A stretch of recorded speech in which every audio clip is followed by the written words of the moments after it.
Hello, everyone, and welcome to the February edition of Advocacy in Action. My name is Sam Miller. I'm AOPA's State and Federal Advocacy Manager, and I'm joined here today by Nicole Verkeilen, AOPA's Manager of Public Engagements. Nicole, would you mind introducing yourself? Yeah, hello everyone. So great to be on here with Sam for this month's Advocacy in Action. My name is Nicole Verkeilen. I am AOPA's Manager of Public Engagement and excited to share with you all today a little bit about our efforts so kids can move. This is something that I'm personally very passionate about, having lost my leg to bone cancer at age 10.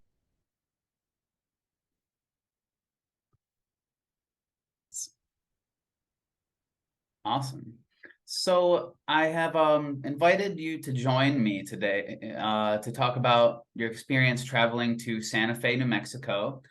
You did a little on-the-ground advocacy work as part of the So Kids Can Move initiative, which is seeking to increase access to activity-specific devices in states all across the country. In New Mexico, this effort really revolves around House Bill 134, and this implements insurance fairness. It mandates coverage of activity-specific orthotic and prosthetic devices for all ages in commercial plans. And it also prohibits insurers from discriminating or conducting kind of unfair business practices on the basis of disability. So I guess my first question for you is kind of where were we at in terms of the status of the bill before you went to Santa Fe? Yeah, absolutely. So HB 131 in New Mexico is one of 6 states that has legislation this year. And out of all of them, New Mexico is the one that's moving the fastest because they have such a short legislative time window. It's only a 60-day session this year. So that was one of the reasons why we were on the ground so early and helping to support New Mexico. And for us, learning a lot along the way with the state and with our lead advocates there. So prior to joining the group in Santa Fe, and a lot has happened since we were there a few weeks back, but the bill had just been introduced. It had 2 sponsors, the chief sponsor, Representative Liz Thompson, as well as Representative Kathleen Cates as the secondary sponsor on there.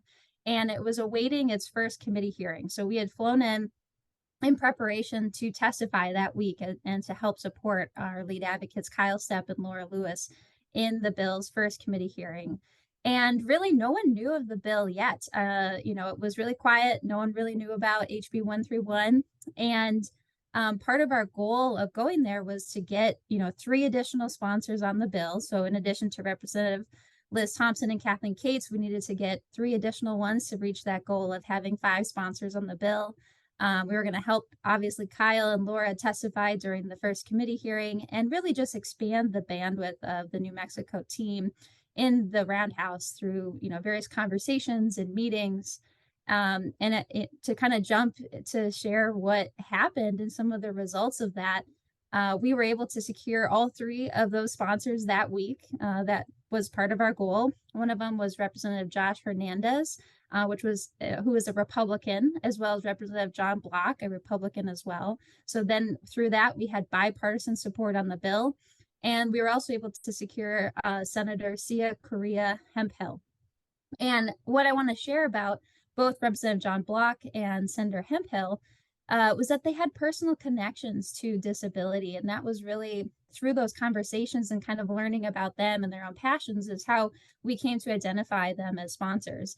Representative Block, his father was a big disability rights advocate. And so he really wanted to follow in his father's footsteps and help support this. And he kind of grew up understanding disability and the needs of the community.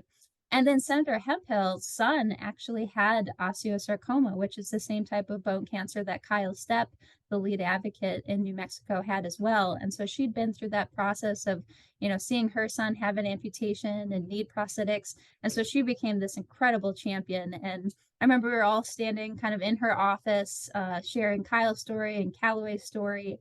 And we're all in tears, and it was just such an incredible moment to have that connection with the senator and for her to be like, I am absolutely going to champion this in the Senate when it gets there. And so we actually the bill is a House bill, so it started in the Senate. And the first committee that it went to that week while we were there was the Consumer and Public Affairs Committee. And it was so incredibly important for ourselves, AOPA, as well as the Amputee Coalition, to be on the ground there to support Kyle and the group and really just increase the bandwidth of our advocates there. And, we ended up having over a dozen people that showed up to testify in person at the CPAC committee. And again, it was very emotional. People are sharing, their personal stories and the challenges that they've had accessing prosthetic and orthotic care. And there really was no dry eye in the room. What was really incredible for us to see was just to see how the testimonies spanned the entire journey that someone might face going through amputation or a limb difference or, any type of mobility impairment. We had people there that were contemplating whether or not they should get an amputation to individuals who had been an amputee for their entire lives. So that was really powerful to portray that to the representatives and the committee that really took those powerful stories. And as a result, the bill unanimously passed through that committee, which was just incredible.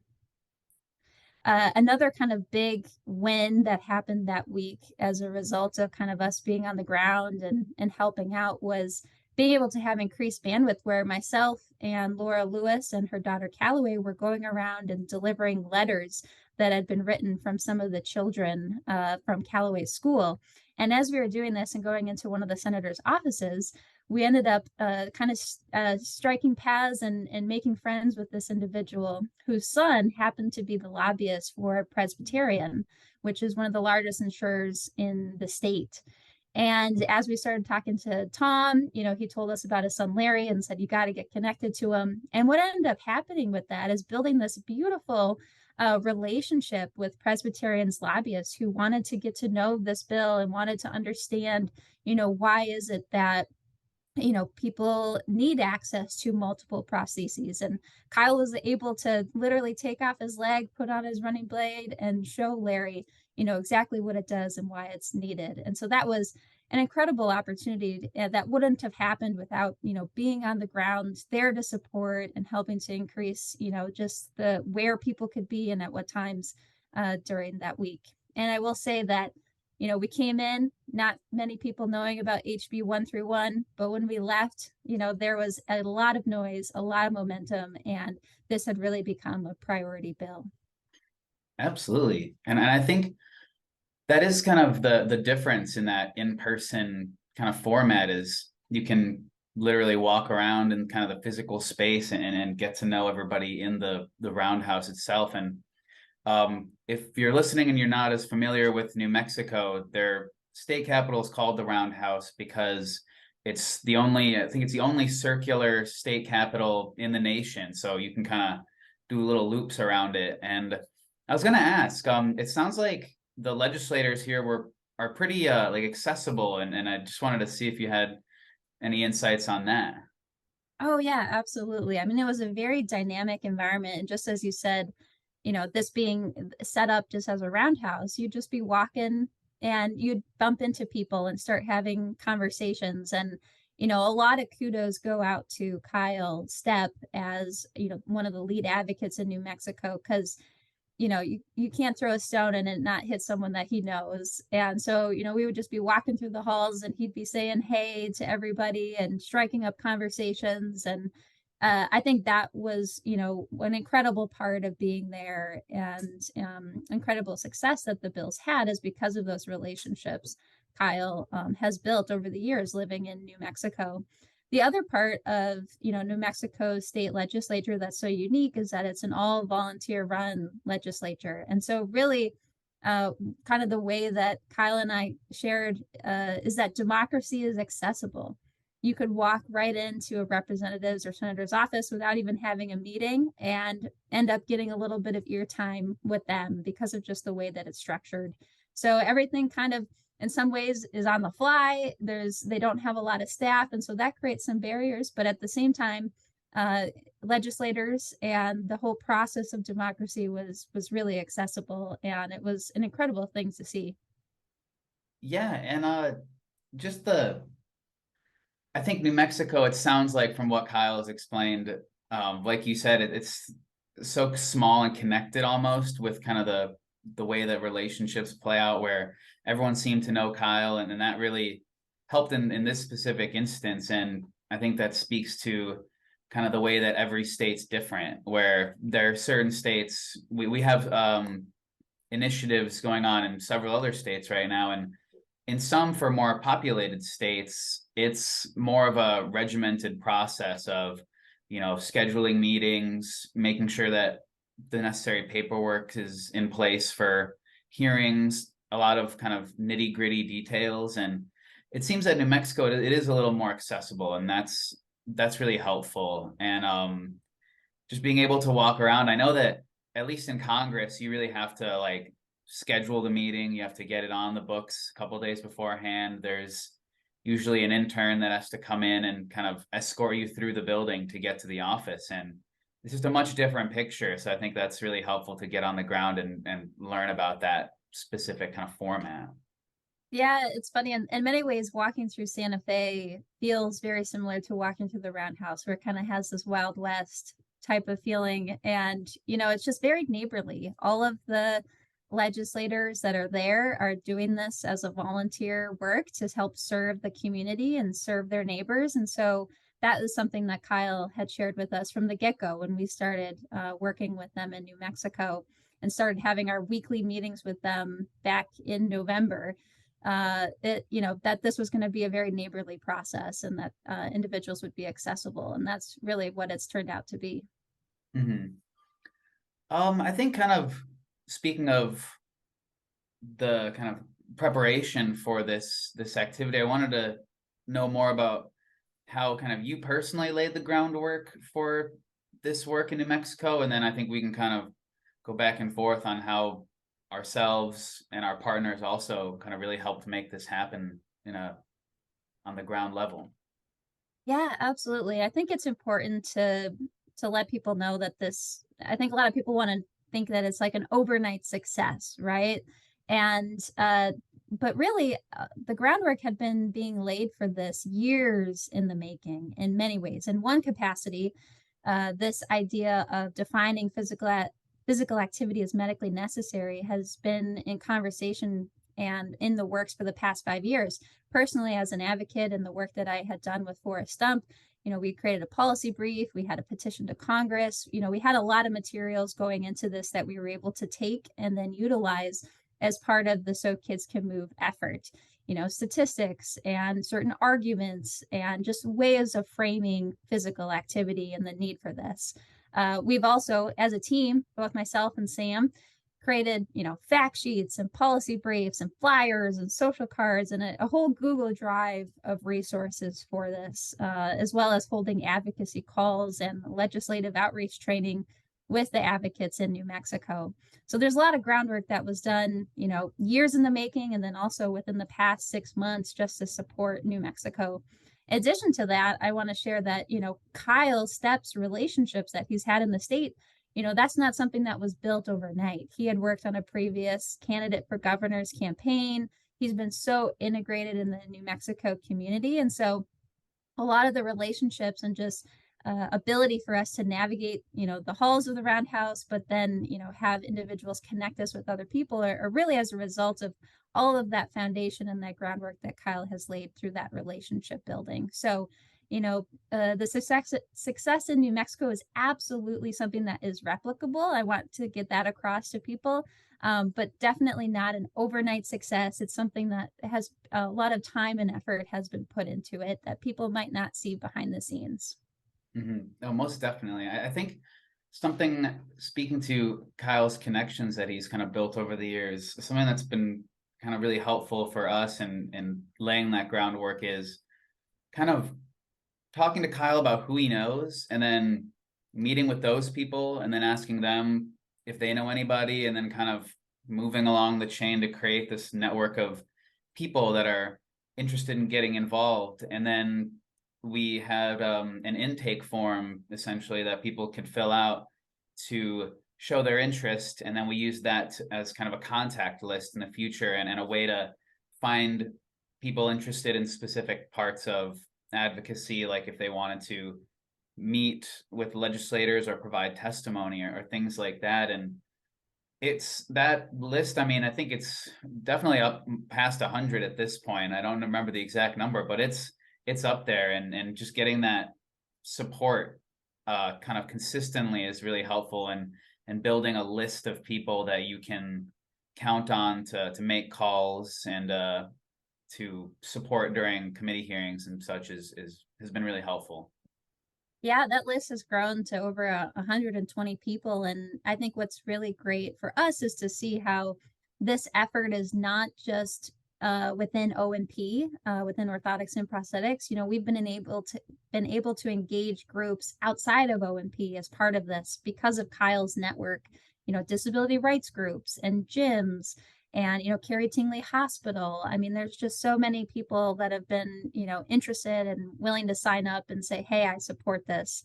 And that, you know, relationship building that you shared, you know, let's say two of the key sponsors on the bill happened as a result of the relationships Kyle had built. So, for example, when Kyle first had his amputation, one of his key physical therapists, Pat Bartels, ended up being the campaign manager for Representative Liz Thompson. And so that's how Kyle ended up getting connected to Liz and having her being willing to sponsor this bill in the first place.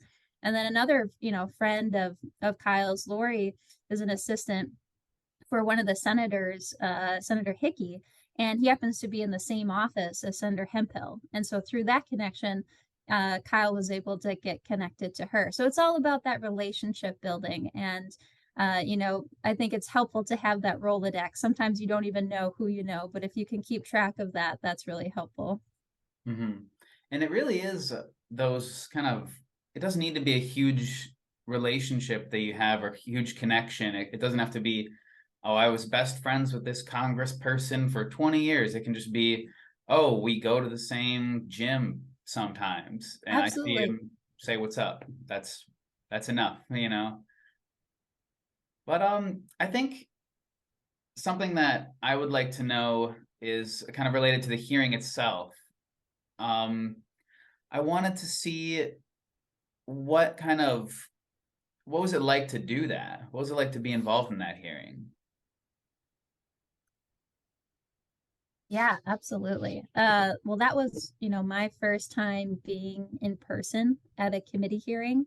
And I'm not sure if it's different in other states, but and maybe if it just felt like this in New Mexico, but it really did feel like a very neighborly environment where you know, walk into this room, you're given the chance to speak for 2 minutes and kind of share your side. And so when we had gotten in there, our bill wasn't going to be read until a few other bills were read first. And so I had the opportunity to listen to some of the other issues that were present and just kind of watch the process of them go back and forth to kind of, you know, hear the opposition and hear those in support and, you know, work with the bill sponsors. And it was a very much collaborative process of trying to understand everyone's point of view and then work to create a policy that can meet everyone. Ours, you know, was different in the sense that we had a ton of people in support and really just one in opposition, which was Blue Cross Blue Shield. And the committee members kind of listened to everyone and said, you know, we're going to pass this. But one thing that's been really great about Kyle and the crew in New Mexico is that they've been so willing to work with everyone and to hear the perspective of those in opposition and see, you know, how can we work together on this. So with the Presbyterian lobbyist, for example, Larry, you know, Kyle's been working hand in hand with them, you know, calling them up and wondering, you know, how can we make this bill something that you guys could get behind to support? And, you know, that process is so important to the policymaking process of being willing to see each side and make the bill something that everyone can be happy with. And so, you know, that was an incredible part of that committee hearing as well, is to see, you know, how those relationships can get built and not just kind of writing people off as opposition, but as people that you have the opportunity to work with. Mm-hmm. This kind of wanted to ask what you kind of thought were the most effective kind of arguments or stories, either when you were kind of meeting with legislators outside of the hearings or when you were providing testimony itself? I know there are certain narratives that work well with certain political affiliations and things like that, but was there anything that kind of stuck out? Yeah, absolutely. I mean, I think what's important that we've learned through this process and that I want to get across to people is that there's not necessarily a secret sauce to sharing your story. I mean, a lot of legislators just have no idea that this is not something that's covered. And when you break it down and share, hey, people with disabilities deserve access to physical activity, but currently they're not able to afford or access the orthotics and prosthetics to do so. Many people are just like, wow, we had no idea that that was not something that is accessible. There's so much media around the Paralympics and like seeing people who can be active, but they don't understand that it's not accessible to the everyday person. So I think that's an important first thing to let people know is that, you know, there's no perfect way to get the message across. You just need to get started and you need to start sharing that message with others and specifically with legislators because they have the power to make a difference on this.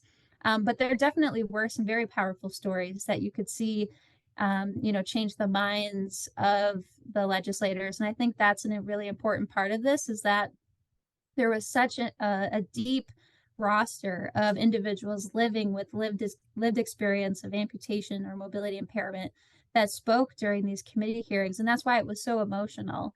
And that really did in many ways outweighed a lot of the kind of more objective facts and figures that we also presented, but the emotional testimony. So, like Kyle's story, as an example, being diagnosed with osteosarcoma when he was 14, going through limb salvage surgery, and having years and years of pain, using an orthotic, but having this limb salvage surgery that left him without a lot of mobility and just in pain. And 2 years ago, he was downhill mountain biking and had this accident that ended up shattering the metal rod in his leg and ended up having to have an above knee amputation immediately. And through that process, he then was denied access to a microprocessor knee and had to fight to be able to access that mobility. And then again, had to fight again to try and get something to be able to run with. And so Kyle sharing that story was incredibly powerful and emotional for the legislators. There's also another young individual, Danielle, who is currently on her way to becoming a doctor. And she shared how she was in a tragic accident that, shattered her foot. She's been living in constant pain using an exosim orthosis that, has been incredible for her to have access to, but she still is in a lot of pain. And so now she's trying to decide, should I amputate? Or should I just live the rest of my life in pain? And her concern is if I do amputate, am I going to be able to get access to the prosthetics I need in order to be mobile? And so another incredibly powerful story. And another one that I think appeals to, both sides of the aisle is David Nix's story, which is more about kind of his employment and his ability to be able to rejoin. He's kind of past military, had an amputation, and it wasn't until he got access to a running blade that he was able to get back into shape and then work his way up to becoming a SWAT officer, which is an incredible story. So I think we had stories that hit every side of the spectrum of just understanding that everyone should have this freedom, this quality of life to access to orthotics and prosthetics allows people to return to employment. I mean, all of the arguments were there that we were able to share with them. Mm-hmm. And I think as you mentioned before, kind of having those perspectives from all walks of life and all kind of in a lot of different stages of life and different demographics has been really helpful in making sure that there is something for everyone, as you say. And also it's a really good point that education aspect is important. Is sometimes it's almost like you don't even have to make an argument. If you just say what the problem is, people are like, wow, that's very obvious, like we should do something about this. And that kind of makes it It's interesting to me because you don't realize if you're in the field that it's a niche field in a lot of ways. So you need to let people know what it is first. And sometimes I find myself, I'll be writing a sign-on letter and I'll realize that I need to explain what an orthosis is before I even kind of go into why they need to be covered for X reasons. But I think in terms of overall takeaways of your experience in Santa Fe, what's something that you think is helpful or would be helpful for kind of potential advocates to know? Yeah, absolutely. Well, I just want people to know that, this is possible. This is in reach. Of course, like I said, there's been a lot of groundwork that's been laid, but ourselves, AOPA, along with our partners in this initiative, the Amputee Coalition, the National Association for the Advancement of Orthotics and Prosthetics, as well as the Academy of Orthotists and Prosthetists, are here to support you in this effort. And so it's basically taking this groundwork that we've laid over the past years and being able to transfer it over to you. And it's something that we can educate you on and help you train and prepare to take this to something in your own state. And I want to say, like, this isn't rocket science in many ways. There's a formula for us to follow. And so this has been a book that's of mine that's been really helpful. Oh no, I've got a blurred black background so you can't see it. There There, it is. maybe. It's called the Lobbying Strategy Handbook. And there's 10 steps in here in terms of how to make progress on any type of legislative effort. Identifying the issue, researching the issue, creating a fact sheet, branding the issue, all the way down to approaching elected officials and launching a media campaign. And every step of this we've done through this effort in New Mexico. And so it's like I said, it's not rocket science. It's listed out. We have the steps that you can follow to do for your own state, and just want everyone to know that it's possible. The other thing that I want to also share is that it's so important to have a leader in the state like a Kyle Stepp that has this fierce sense of advocacy and knows that this is something that needs to change. I think that's been a really important thing that I've learned from Kyle and just kind of witnessed him is he has this curiosity of just understanding, why is it like this? How can we change it? And has this passion to get it done. And I think if you have that, if you have this, feeling of advocacy and kind of fierce passion for advocating for the rights of the disability community, then you absolutely have the opportunity to be able to bring this to your own state. And we have the resources to help support you. Absolutely. Yeah, I definitely agree. And I think to add to that, you don't need to necessarily be the most well-connected person to lead an effort like this. I mean, it might just be that your friend of a friend is the campaign manager for a legislator, and that's enough to get a meeting with them to talk about the issue and get them interested, and then it might just snowball from there like it did for Kyle. And having that passionate voice with the on the ground kind of knowledge that somebody like Kyle has is super important. And I want Absolutely. And go ahead. oh, sorry. I just wanted to also share that it helps to have a team around you. And I think I want to give a shout out to some of the individuals in New Mexico, in addition to Kyle, Laura Lewis and her daughter Callaway, but also some of AOPA's members, Hanger Clinic, as well as Active Life by Autobach, who have had representatives be able to come to testify and share their perspectives as prosthetists and in support of this. And as I mentioned kind of earlier, just the breadth of this coalition really that's been built in New Mexico through various disability rights organizations, the American Physical Therapy Association, New Mexico chapter, Carrie Tingley Hospital, Skeet House, and so many other gyms and local gyms and fitness centers that have also come on board to help support this. And I think that's an important thing to get across is the importance of building a coalition of support around you. And we're very thankful for all of those individuals who've been part of this in New Mexico.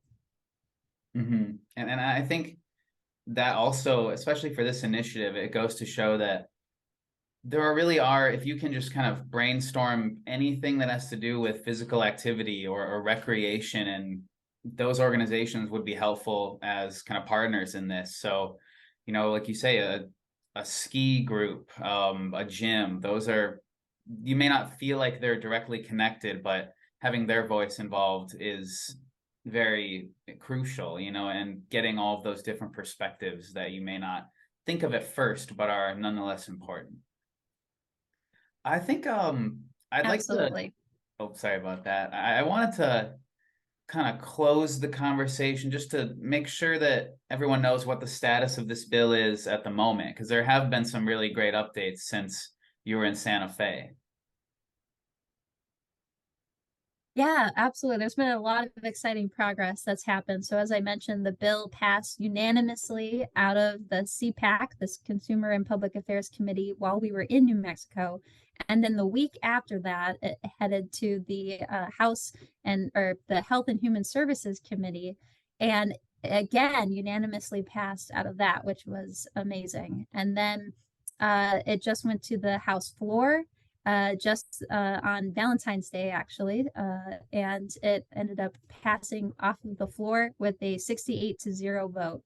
So what just has been incredible, and now it's heading to its first Senate committee, and we'll go through the same process on the Senate side. And so, that's another thing to kind of share with people is that you got to take those little wins and celebrate them along the way because it is a long journey, it's a long process. It takes some time and effort to do that, but it's really important to celebrate those wins. So we're, cheering on New Mexico and are supporting them every step of the way. Definitely. And I think it is a marathon, not a sprint. Just getting, making sure you take the time to say, wow, look how far we got, and look how far we have a lot to, we have some obstacles to overcome in the coming weeks, but knowing that we've gotten this far is really kind of lighting a fire for everyone involved. And it's really exciting to see where this goes in New Mexico and also in the other states that we're working on. And we have bills in Indiana, Illinois, New Hampshire, and Colorado as well as, and also Arkansas. So there's a lot of, really big interest in this. And on top of that, I think there are about 10 other states that are interested and have people who are coming forward and interested in getting involved. So we're really excited to see how this goes.